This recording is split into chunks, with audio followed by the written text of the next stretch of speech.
En commençant notre célébration ce matin, nous nous souvenons et nous confessons que notre secours est dans le nom de l'Éternel, notre Dieu, qui a fait les cieux et la terre. Écoutons ensemble sa bonne parole. Célébrez le Seigneur, chantez-lui des cantiques, jouez bien de vos instruments en l'acclamant. Heureuse la nation dont l'Éternel est le Dieu. Heureux le peuple qu'il a choisi pour son héritage. L'œil de l'Éternel est sur ceux qui le craignent, sur ceux qui s'attendent à sa bienveillance. Notre âme attend l'Éternel. Il est notre secours et notre bouclier. Nos cœurs se réjouissent en lui. Nous avons confiance en son saint nom. Seigneur, que ta bienveillance soit sur nous, comme nous nous attendons à toi. Amen.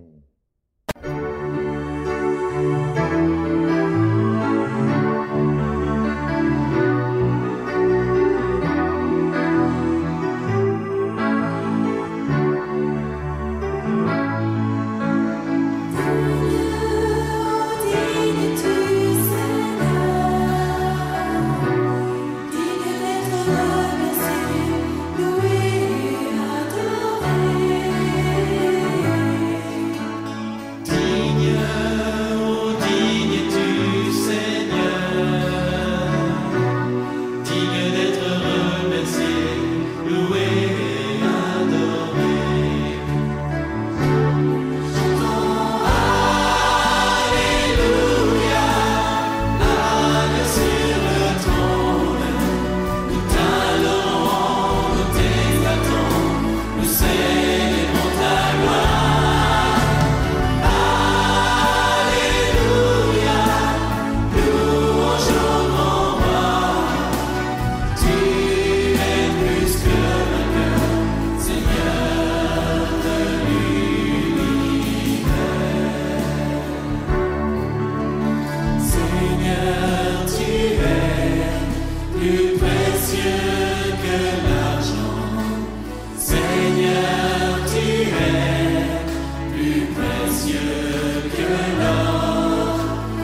David écrit dans les psaumes, « Éternel, je suis dans la détresse, ma force vacille à cause de ma faute.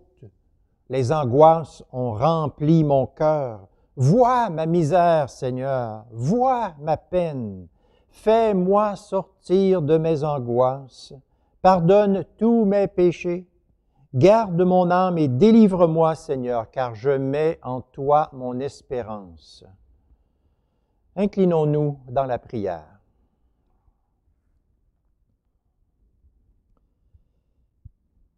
Éternel notre Dieu, tu es bon de nous convoquer ce matin en ta présence pour que nous puissions donner gloire à ton grand nom, mais aussi pour que nous puissions recevoir tes consolations, ton pardon, ta lumière et tout ce dont nous avons besoin pour poursuivre notre route ici dans l'union avec toi.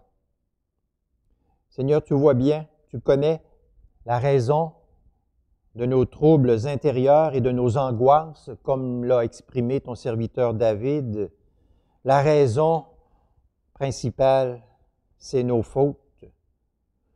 Tout à coup et sans trop savoir pourquoi et comment, nous nous sommes retrouvés dans le mal et le péché. Nous avons succombé au mal, nous avons succombé à la tentation de l'orgueil, de l'égoïsme, de la jalousie, de la colère, de la critique méchante et injuste, sans nécessairement avoir planifié ces choses-là. La parole méchante est sortie de nos bouches et nous avons blessé quelqu'un et nous en sommes confus. Nous pourrions bien, Seigneur, essayer de trouver des excuses et des justifications à nos mauvaises conduites, mais nous ne ferions qu'aggraver notre cas. Nous savons bien que devant toi, toutes ces excuses sont sans valeur et que tu demandes que nous reconnaissions notre culpabilité devant toi. Nous avons négligé de te prier sans cesse. Ne nous laisse pas entrer dans la tentation, mais délivre-nous du malin. Nous avons chuté. Le malin nous a eus. Et tout à coup, tout nous a paru si confus et tu nous as semblé si loin. Nous sommes retrouvés dans l'abattement ou dans l'énervement qui nous empêchait d'être une bénédiction pour notre prochain. Comme dit David, l'angoisse nous a saisis. Mais Seigneur notre Dieu, dans ton grand amour, tu ne veux pas que nous restions dans ce trouble. Ta parole nous révèle, nous promet et nous assure que tu as du secours pour nous justement là où nous nous pensions sans secours. Et ce secours, c'est ton Fils, bien-aimé Jésus-Christ, notre grand Sauveur, réparateur. Merci pour lui, merci pour sa vie parfaite. Merci pour le fait qu'il est venu faire l'expiation de toutes nos offenses.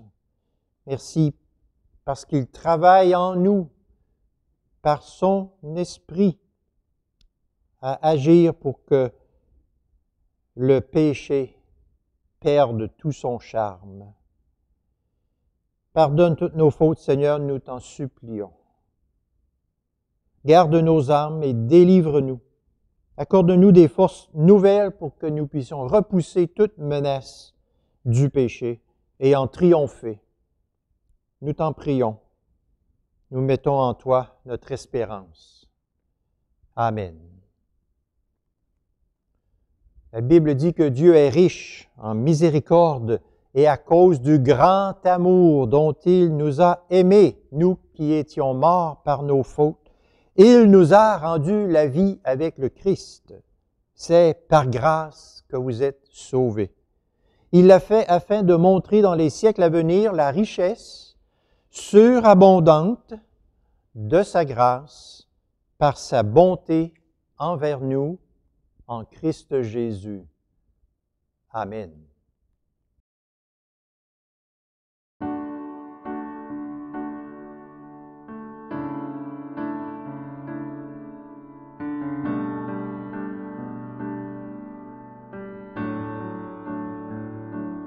Quel sauveur merveilleux je possède, il s'est sacrifié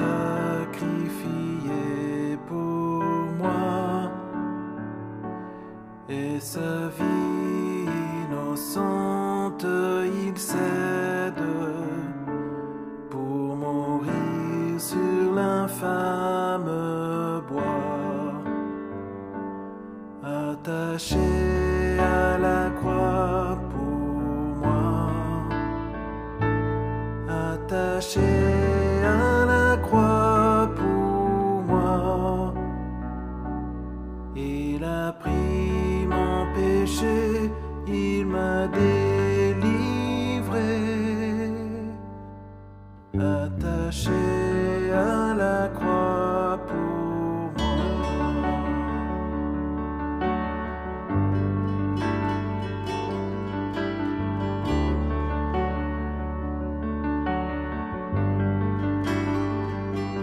Il renonce à la gloire céleste pour le plan rédempteur de Dieu.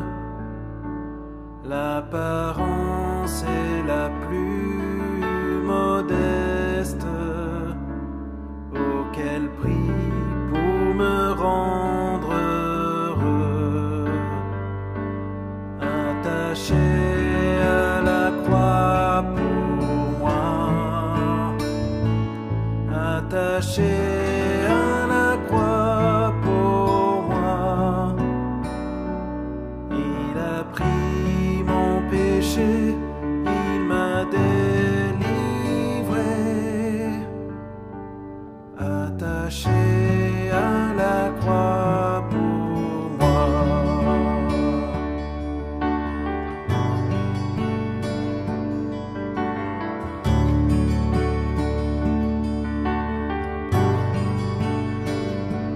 Le salut accompli pour ses frères, mon sauveur se rendit au ciel. Il revient au profond mystère, mon bonheur sera éternel, attaché à la croix pour moi, attaché à la croix pour moi. Il a pris mon péché, il m'a délivré, attaché à la croix pour moi.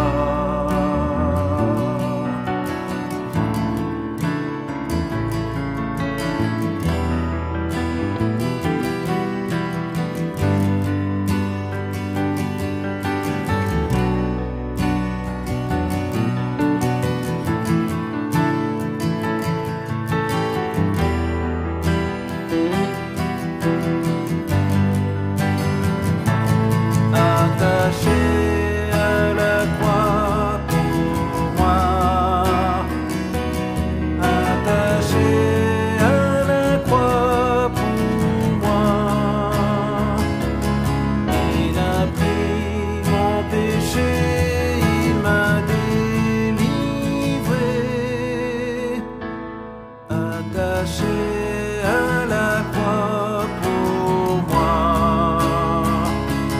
Il a pris mon péché, il m'a délivré, attaché à la croix pour moi.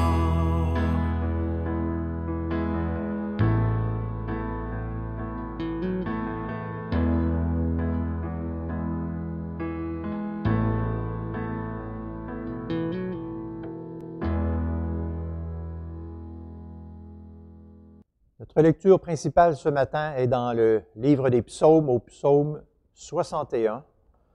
Avant d'écouter cette lecture, prions à nouveau ensemble. Saint-Esprit, Esprit Saint, Esprit de Dieu, viens, nous t'en prions, et illumine-nous et enseigne-nous la vérité. Nous sommes plus qu'assez, Seigneur, fatigués des paroles vaines et vides du monde. Nous en avons assez des voix trompeuses et des bruits distrayants qui rivalisent d'un bord et de l'autre pour avoir notre attention. Nous avons soif des paroles de vie éternelle. Nous avons soif de ta parole savoureuse et puissante. Nous avons soif des vérités qui libèrent et qui durent. Et c'est pourquoi, Seigneur, ensemble, nous te supplions de nous illuminer et de nous éclairer et de nous enseigner. Au nom de Jésus-Christ. Amen. Écoutons donc ensemble cette lecture du psaume 61. Au chef de chœur, sur instrument à cordes, de David. Dieu, écoute mon cri, sois attentif à ma prière.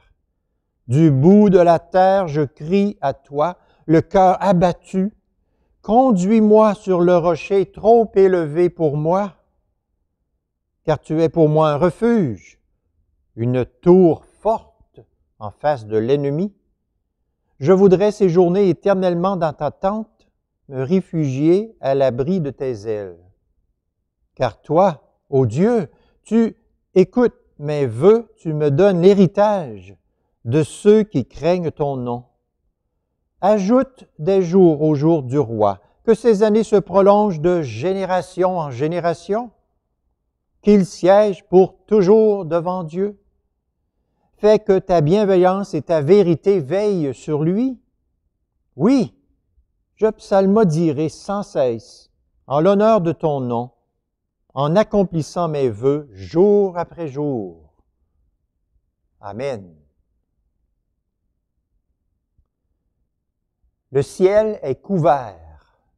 Quand nous entendons cette expression-là, ces mots-là, le ciel est couvert. Nous savons qu'il y a de l'orage dans l'air. Nous savons que le temps est gris, sombre.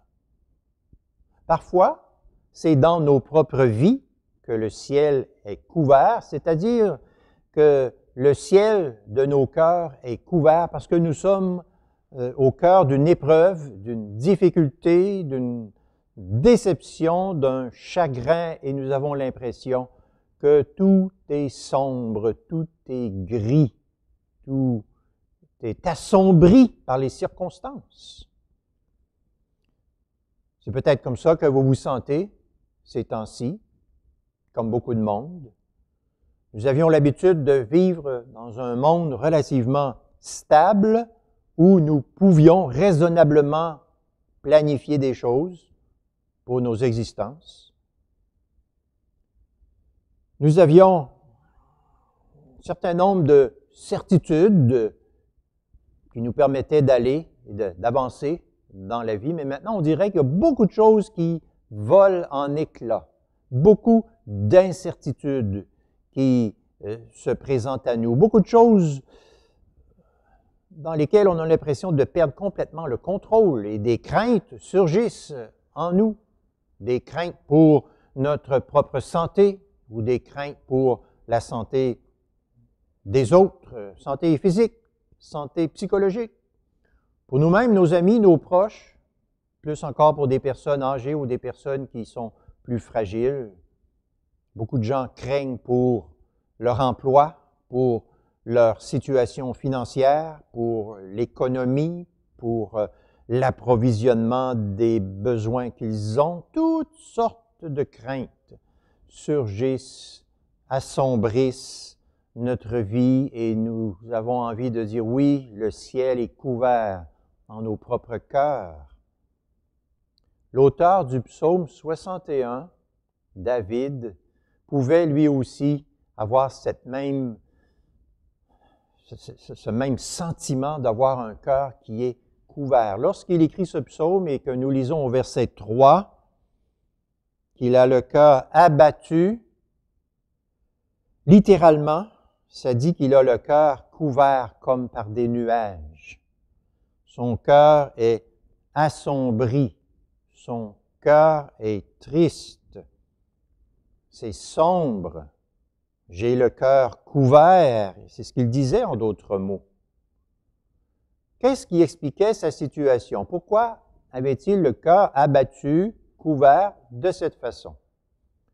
Le contexte historique de ce psaume, c'est qu'un des fils de David, qui s'appelle Absalom, a décidé de se rebeller contre son père.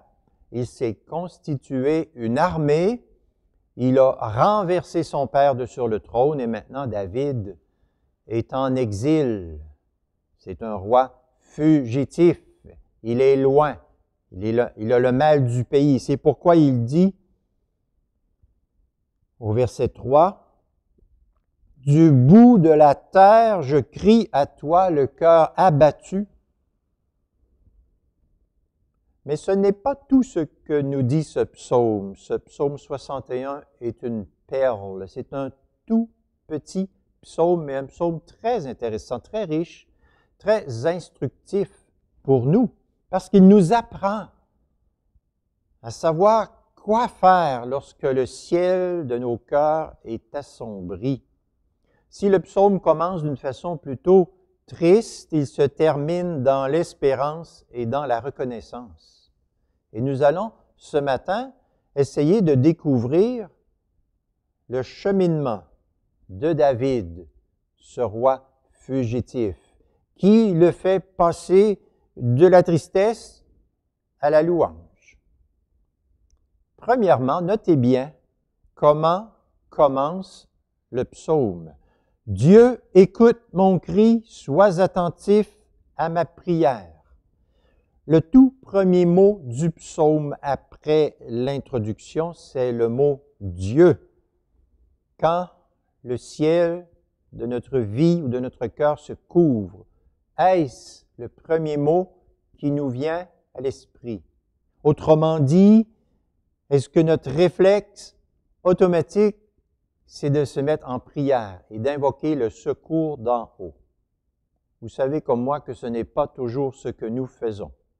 Surgit une difficulté et parfois, nous essayons ceci ou cela, et encore ceci, et encore cela. Et à un moment donné, quand nous nous rendons compte qu'il n'y a rien qui peut vraiment nous apporter du secours, là, nous décidons de nous tourner vers Dieu.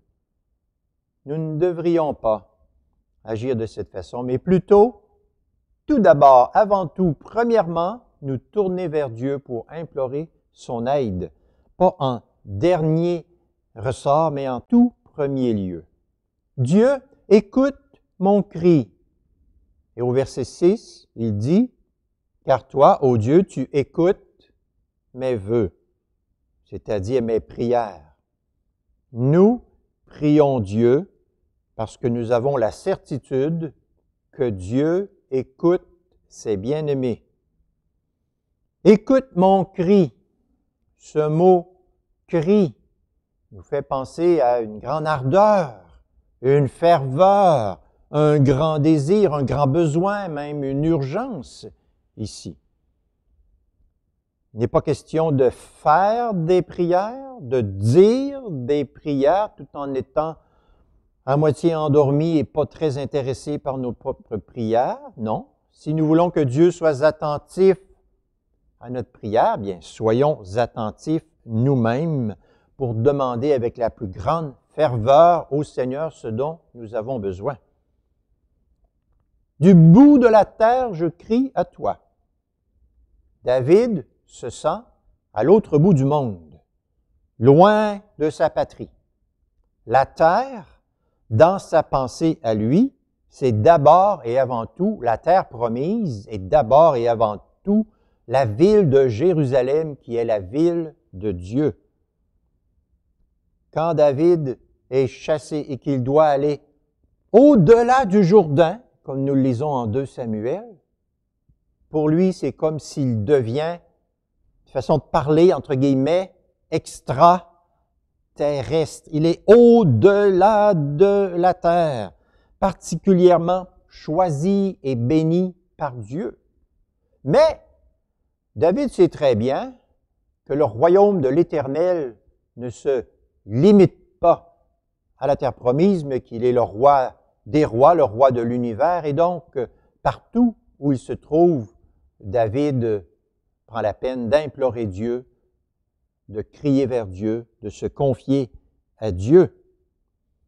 Si Jérusalem était comme le centre du monde, eh bien même au bout du monde, on peut crier à Dieu. Et si David se sent au bout de la terre, il n'est pas au bout de la prière, et c'est ce qu'il fait, il prie son Dieu.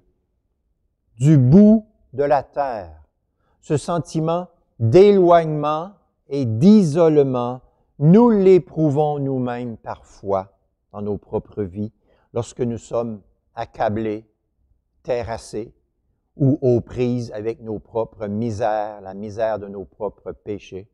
Il nous arrive de nous sentir à une grande distance du Seigneur. Dieu est le centre de notre vie, de notre espérance, de notre amour, de notre joie. Tout ce qui nous éloigne de lui nous plonge dans un grand désarroi. Apprenons que c'est le devoir des enfants de Dieu de crier de tout leur cœur au Seigneur en toutes circonstances, avec persévérance pour être secourus. Dieu s'est-il confiné dans une espèce de quarantaine inaccessible? Non. Où le peuple de Dieu peut-il trouver une véritable consolation en Dieu? Où trouver un véritable espoir en Dieu? Comment, dans un monde si incertain et instable que le nôtre, nous pouvons continuer à avancer sans céder à la panique? C'est en se confiant en Dieu. Dieu, écoute mon cri, sois attentif à ma prière.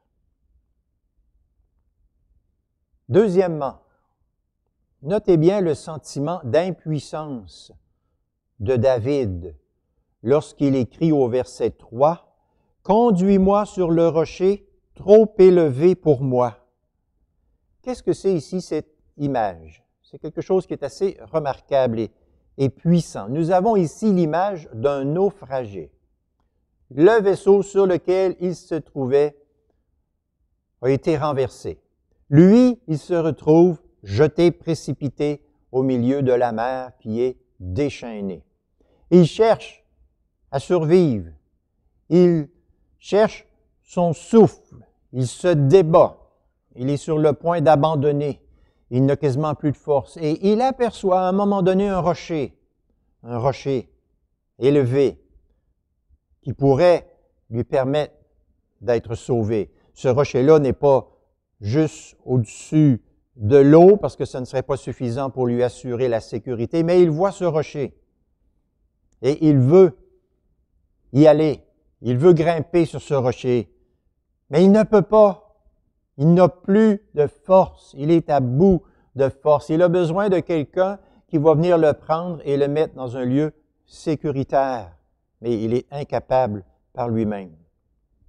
C'est pour ça que je vous ai dit, notez bien l'impuissance de David ici, ce qui nous fait penser en même temps à notre propre impuissance à nous dans tellement de circonstances, de situations, devant tellement de problèmes, nous sommes impuissants, nous ne savons pas que faire et nous ne pouvons pas faire ce qu'il faut. Avouons-le, les grosses vagues d'adversité de ce monde déchu qui nous menacent et qui nous submergent sont trop fortes pour que nous puissions nous sortir de la situation par nous-mêmes. Nous ne pouvons pas calmer notre propre cœur en désarroi. Nous sommes impuissants, nous avons besoin de Dieu. Si nous n'avons pas l'humilité de le reconnaître, nous allons couler. Mais ce n'est pas nécessaire de couler, parce que Dieu est là pour nous secourir, toujours. David dit, « Seigneur, conduis-moi sur le rocher trop élevé pour moi. » Quelle belle prière! Seigneur, conduis-moi sur le rocher qui est trop élevé pour moi. Moi, je ne peux pas monter sur ce rocher-là. Moi, je ne peux pas m'agripper, me placer dessus. Je cherche quelque chose, un appui solide. Je suis incapable, je suis rendu au bout. Seigneur, je sais que tu peux me placer sur ce rocher. Je suis certain. Et donc, je me confie en toi, Seigneur. Hisse-moi sur ce rocher, comme toi seul, tu peux le faire par ta main puissante. Bien-aimés, avez-vous l'impression, ces temps-ci, dans certains domaines de votre vie, de chercher votre souffle et d'avoir désespérément besoin d'être hissé sur le rocher qui est trop élevé pour vous?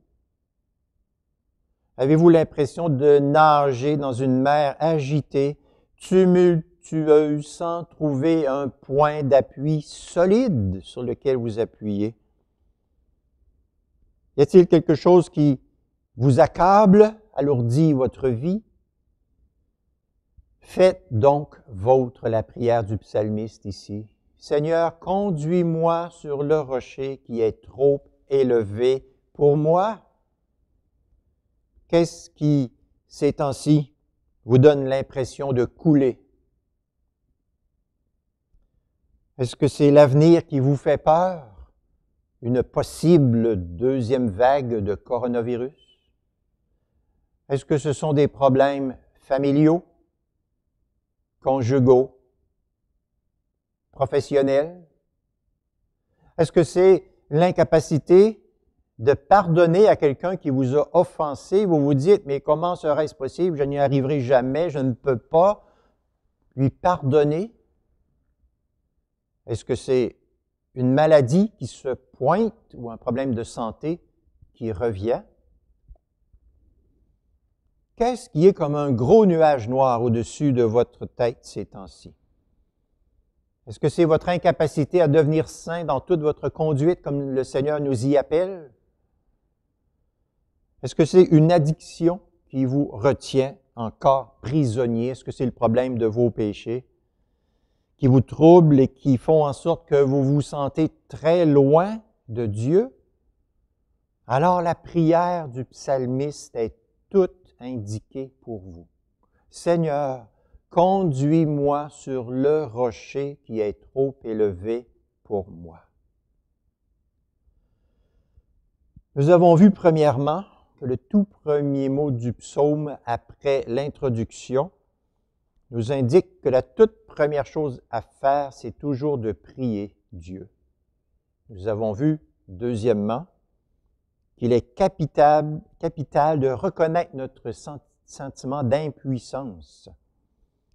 Troisièmement, notez bien au verset 4 ce que Dieu est pour David, car tu es pour moi un refuge, une tour forte en face de l'ennemi.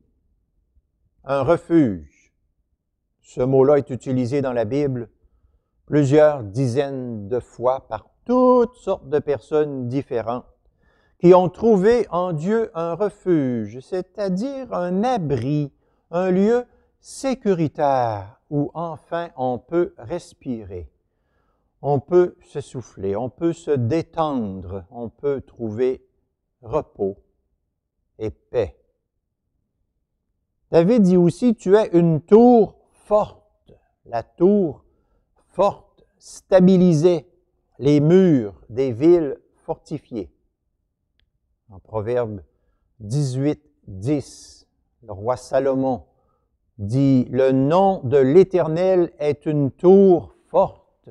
Le juste y court et se trouve hors d'atteinte. » Hors d'atteinte.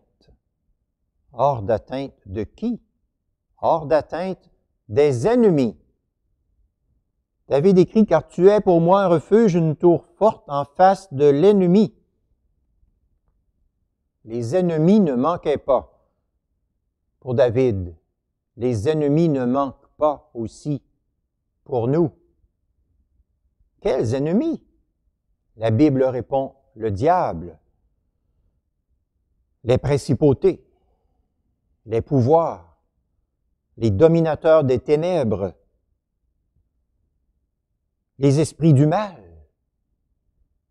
L'apôtre Pierre parle du diable qu'il appelle notre adversaire, notre ennemi qui rôde comme un lion rugissant, cherchant quelqu'un à dévorer.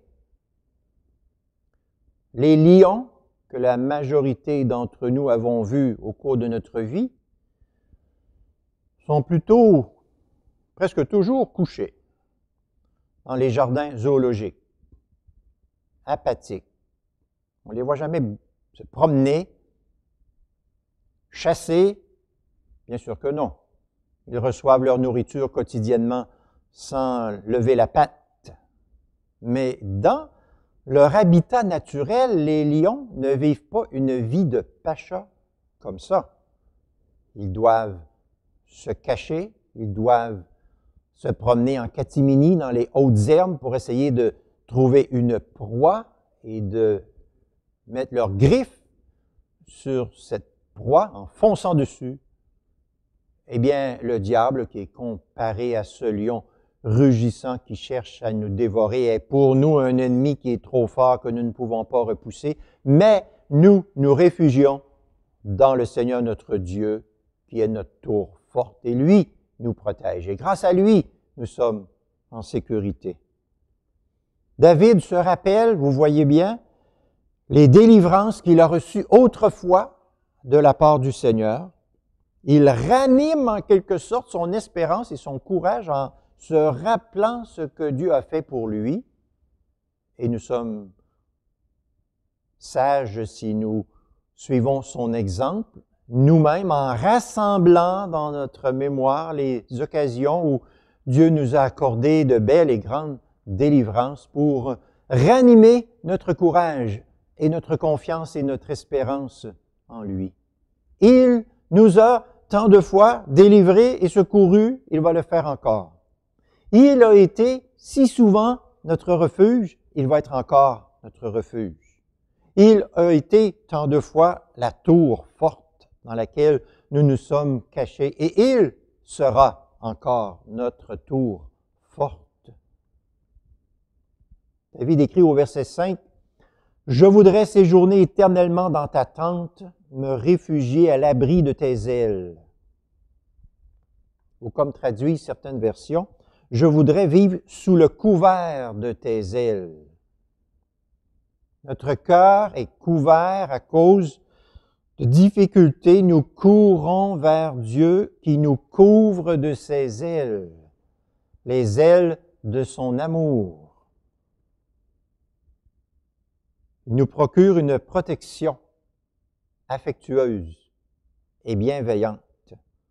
Il nous procure cette protection, on pourrait dire, d'une mère poule, d'une maman qui prend soin de ses petits poussins en les entourant, en prenant soin pour qu'ils reposent dans un calme profond. Vous savez sans doute maintenant que les psaumes sont messianiques, c'est-à-dire qu'ils nous renvoient à Jésus-Christ, notre Sauveur. Et lorsque nous lisons un psaume ou méditons un psaume, il est toujours intéressant de se demander, mais comment ce psaume rend-il témoignage à Jésus-Christ? Ou encore, comment ce psaume est-il une prière de Jésus-Christ en tant que chef de l'Église? De même que David, le roi, a été chassé et banni, de même, Jésus-Christ a été rejeté par Israël. Il a été chassé, bien que c'était lui qui était légitimement et consciemment son roi. On l'a expulsé, on l'a chassé, on l'a banni. Au bout de la terre, on pourrait dire. Cette prière du psaume 61, donc nous pouvons très bien l'entendre sur les lèvres du Fils de Dieu lui-même, dont la vie a été marquée par tellement d'épreuves. Le rocher qu'il demande, c'est sa résurrection. Et il se confie d'une foi pleine et entière en son Dieu. Mais cette prière est aussi la prière du peuple de Dieu, du chrétien, du peuple chrétien pendant son exil sur la terre. C'est une prière qui traduit bien l'espérance qui nous habite. Augustin a donné le titre suivant, ce psaume 61, « L'Église crie des confins de la terre ». Voici ce qu'il dit. « Puisque nous sommes membres du Christ et établis dans son corps, comme il nous a lui-même demandé de le croire, c'est notre propre voix et non une voix étrangère que nous devons entendre dans ce psaume. C'est l'unité de l'Église qui parle comme par la bouche d'un individu. Dans le Christ, nous sommes tous un seul homme dont la tête est dans le ciel, dont les membres peinent encore sur la terre. C'est parce que nous sommes en Jésus-Christ que nous pouvons faire nôtre cette prière. Nous pouvons faire nôtre cette prière parce que nous sommes en Jésus-Christ. Alors que pendant notre pèlerinage ici-bas, en attendant d'arriver à notre destination glorieuse ultime, nous pouvons être soumis à une pluie de difficultés de toutes sortes, à des tempêtes de persécution, à des orages de troubles, à des tsunamis de déception de toutes sortes et de toutes les couleurs. Nous nous confions en Dieu en ayant la certitude qu'il mène toutes choses à bonne fin pour nous. Dans un des plus beaux textes de la Bible, 2 Samuel 22, David écrit « C'est Dieu qui est ma puissante forteresse et qui prépare parfaitement mon chemin. » Dieu prépare parfaitement mon chemin. Il dit dans le même texte, toutes les voies du Seigneur sont parfaites. Dieu est celui qui dégage les obstacles sur notre route. Quelle joie! Quelle paix! Dans le psaume 61, David écrit au verset 6, « Car toi, ô Dieu, tu écoutes mes vœux, tu me donnes l'héritage de ceux qui craignent ton nom. » Cet héritage est beaucoup plus solide et durable que tous les succès humains remportés ici-bas sans Dieu. Cette prospérité imaginaire que parfois nous envions. Ceux qui vivent dans la crainte de Dieu ont le privilège de se réjouir éternellement dans le Seigneur. C'est un héritage permanent de bonheur. C'est cet héritage qui consiste à avoir Dieu comme notre force, notre refuge, notre tour forte, notre abri, notre demeure hospitalière. Lorsque David a été chassé de Jérusalem par son fils Absalom, il a dit, « Il me chasse aujourd'hui pour me détacher de l'héritage de l'Éternel, ce qui revient à me dire, va donc rendre un culte à d'autres dieux. » Mais David est resté attaché par la foi au Seigneur. Et ici, dans ce verset 6, il se réjouit que Dieu lui ait donné l'héritage de ceux qui craignent son nom. Dans le Nouveau Testament, notre Sauveur dit, « Venez, vous qui êtes bénis de mon Père, recevez en héritage le royaume qui vous a été préparé dès la fondation du monde. » L'apôtre Paul, en Colossiens 1, 12, dit au peuple de Dieu, « Rendez grâce au Père qui vous a rendu capable d'avoir part à l'héritage des saints dans la lumière. » Rendez grâce. Regardez bien les versets 7 et 8. Ajoute des jours au jour du roi, que ces années se prolongent de génération en génération, qu'il siège pour toujours devant Dieu, fais que ta bienveillance et ta vérité veillent sur lui. Le roi était au centre de l'ordre social en Israël. La stabilité du roi affectait la stabilité de tout le peuple.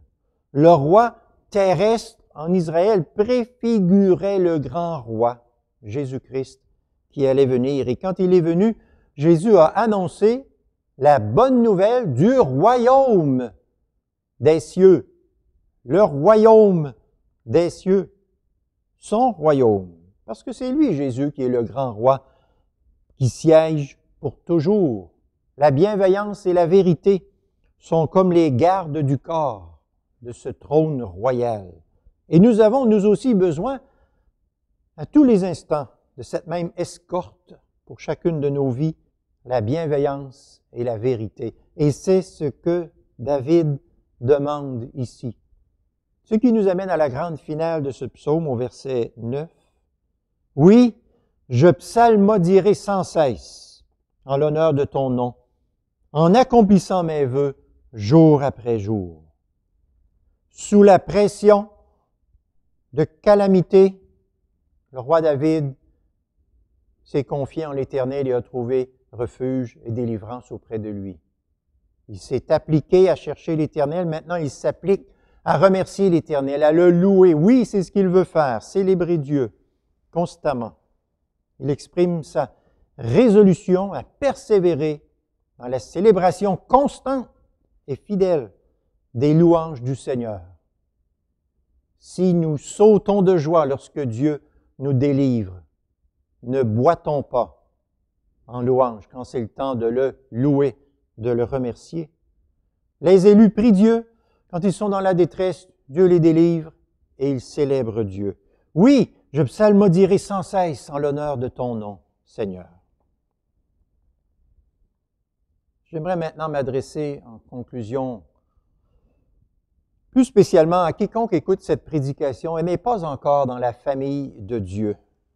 En rejetant Dieu et en demeurant loin de Dieu, on se condamne à l'exil spirituel très loin de la famille, la vraie demeure familiale que nous pouvons avoir dans le Seigneur.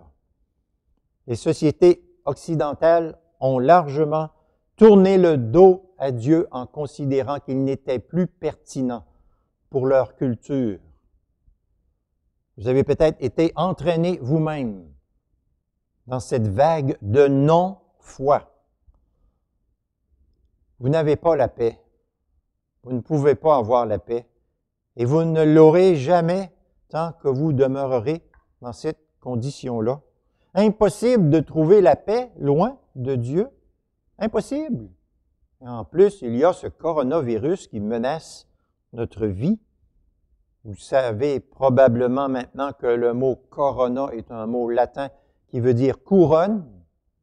Lorsqu'on parle d'une couronne, habituellement, ça fait référence à l'autorité, le pouvoir. Il faut reconnaître que le coronavirus a un pouvoir colossal sur nous pour plonger des millions, même des milliards de personnes dans la terreur et l'effroi. Même s'il est invisible à l'œil nu, il nous terrorise. Les virus peuvent faire des ravages. La paix et l'espoir, pour nous, se trouvent uniquement dans une autre couronne, une couronne d'épines, celle qu'a portée notre Sauveur Jésus lorsqu'il est venu porter nos péchés sur la croix et les expier. Jésus est venu délivrer les élus de quelque chose de bien pire que le coronavirus. Il est venu nous délivrer du péché, de la condamnation où ce péché nous conduisait, de cette malédiction qui pesait sur nous. Il est venu porter, prendre sur lui nos fautes, nos offenses, les ôter, les faire disparaître et nous réconcilier avec Dieu, de sorte que même dans ce monde incertain, dans ce monde où l'ombre de la mort semble se faire plus menaçante que jamais, nous pouvons vivre en paix, réconciliés avec Dieu. Le salut est plus haut que nous. Impossible de l'atteindre par nous-mêmes. Il faut crier, Seigneur, conduis-moi sur le rocher qui est trop élevé pour moi. Seigneur, conduis-moi là où moi je ne peux pas aller. Conduis-moi à ce qui est au-delà de moi. Sauve-moi. Dieu peut délivrer. Dieu aime délivrer. Dieu délivre ceux qui se tournent vers lui avec confiance. C'est pourquoi la Bible ne cesse de répéter « Crois au Seigneur Jésus et tu seras sauvé. Celui qui croit sera sauvé. Celui qui ne croit pas sera condamné. » C'est la Bible, la parole de Dieu, qui le dit. La paix dans la pandémie, oui, c'est possible en Dieu, par Jésus-Christ. Mais la question qui se pose à chacun d'entre nous, c'est la suivante. Allons-nous lui faire assez confiance? Amen.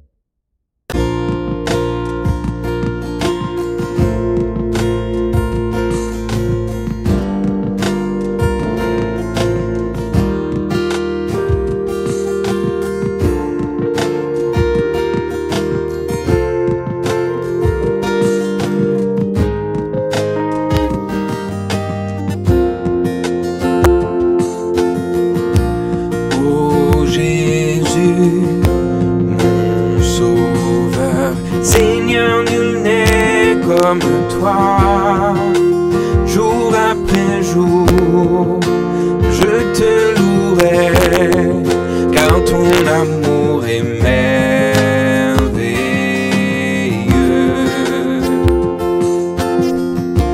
Mon abri, mon refuge, mon réconfort, mon rocher, tout ce qui vit, ce que je suis, ne cesse de t'adorer.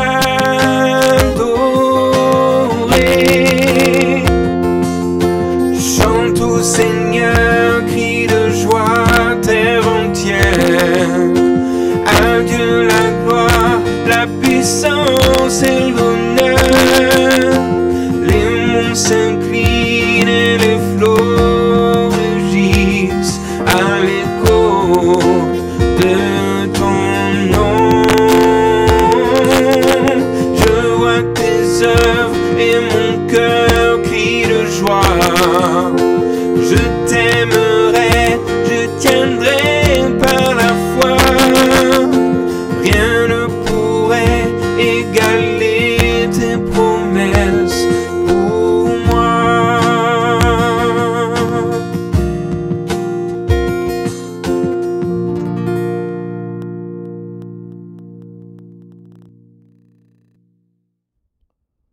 Je vous invite à la prière. Éternel notre Dieu, merci pour ta parole. Merci pour sa richesse et combien elle est une nourriture bénéfique et salutaire pour nos âmes. C'est notre prière, Seigneur, le matin, le midi et le soir, que tu nous conduises sur le rocher qui est trop élevé pour nous. Nous savons que la force, ta force ne faiblit jamais et que la véritable sécurité, le véritable abri, c'est toi. Conduis sur le rocher trop élevé pour eux, ceux qui sont actuellement aux prises avec toutes sortes d'adversités dans leur vie et qui sont prêts parfois à succomber au désespoir. Humainement parlant, l'avenir est épeurant, les troubles de toutes sortes ne vont pas disparaître. Dans bien des situations, nous ne savons pas que faire, Seigneur. Il y a des inquiétudes en nous, nous l'avouons. Conduis-nous sur le rocher qui est trop élevé pour nous. Tu vois, Seigneur, les gens qui se perdent, ils sont nombreux. Nous en connaissons plusieurs. Ils s'enlisent dans l'incrédulité. Le temps passe, le temps presse. Ô Seigneur, interviens et conduis-les sur le rocher qui est trop élevé pour eux. Tu connais, Seigneur, ceux qui ne voient pas comment ils pourraient bien se sortir de problèmes conjugaux, familiaux, professionnels ou autres. Nous t'en supplions, conduis-les sur le rocher qui est trop élevé pour eux. Il y a ceux qui trouvent difficile de pardonner. Même pour eux, c'est impossible, ils n'y arrivent pas. Mais ta parole nous commande de pardonner. Alors Seigneur, conduis-les sur le rocher qui est trop élevé pour eux. Tu nous appelles à devenir saints dans toute notre conduite et à être parfaits comme toi tu es parfait. Nous n'y arrivons pas. Conduis-nous, Seigneur, sur le rocher qui est trop élevé pour nous. Tu nous confies la mission colossale d'aller par toute la terre dans le monde entier, proclamer la bonne nouvelle à toute la création. Comment y arriver? Seigneur, conduis-nous sur le rocher qui est trop élevé pour nous. Dans cette fête des pères, plusieurs papas saisissent le rôle important que tu les appelles à jouer dans l'éducation des enfants. Ils sont conscients de leurs faiblesses, de leurs manquements, de leur insuffisance, l'ampleur de la tâche, les effraie. Ô Seigneur, conduis-les sur le rocher qui est trop élevé pour eux. Conduis-nous, Seigneur, chacun d'entre nous, chaque jour, sur le rocher qui est trop élevé pour nous. Au nom de Jésus-Christ. Amen.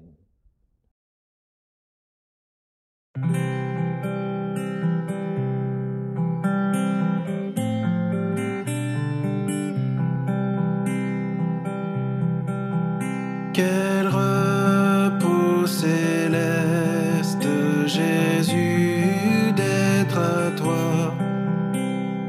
toi pour la mort et la vie.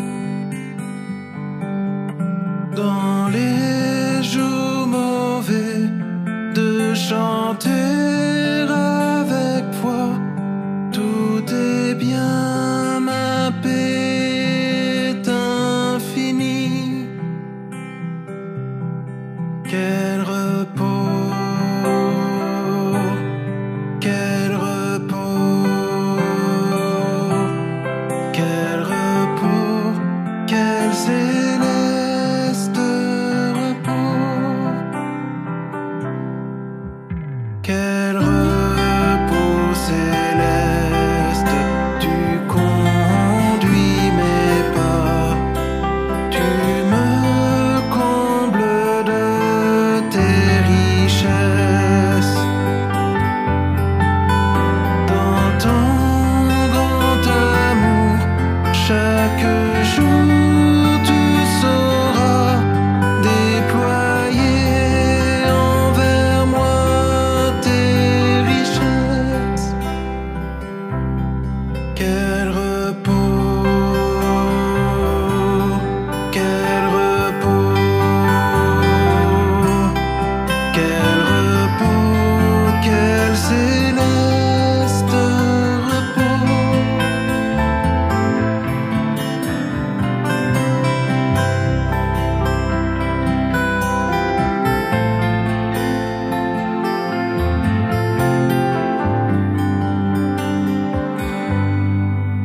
Quel repos céleste quand enfin, Seigneur, auprès de toi j'aurai ma place. Après les travaux, les combats, la douleur, à jamais je pourrai voir ta fin. Quel repos, quel repos, quel repos, quel céleste repos.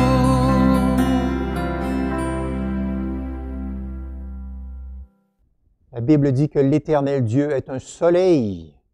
Ceux qui l'aiment sont comme le soleil quand il paraît dans sa force. Heureux et bénis sont tous ceux qui se confient dans le Seigneur. Amen.